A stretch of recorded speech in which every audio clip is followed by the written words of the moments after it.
Hello, જય શ્રી કૃષ્ણ, જય શ્રી સ્વામિનારાયણ. સવારના પૂરમાં નાસ્તો કરીને આપણે નીકળી ગયા હતા રેલવે સ્ટેશન બાજુ.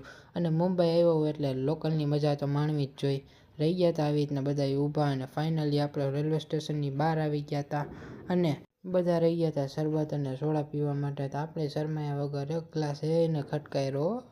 અને પછી આપણે આ બસમાં બેસી ગયા હતા, અને ફાઇનલી આપણે પહોંચી ગયા હતા તાજ હોટલ. અને પછી પાછા આપણે એરબીએનબીમાં આવી ગયા હતા. અને સાંજે પછી આપણા મોટા ભાઈ તૈયાર થઈ ગયા છે એટલે આપણે પછી લઈ લીધી ડાયરેક્ટ ઓટો, અને આપણે પહોંચી ગયા હતા ડાયરેક્ટ ઇસ્કોન મંદિરે. અને પછી આપણે આ ભજનની મજા માણી લીધી અને કરી લીધા સરસ મજાના દર્શન.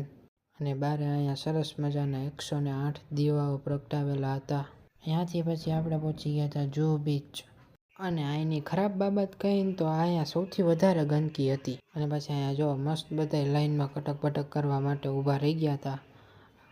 અને પછી પાછા આપણે રાતના એરબીએનબીમાં બધા આવી રીતના બેસી ગયા હતા કાર્ડ્સ રમવા માટે.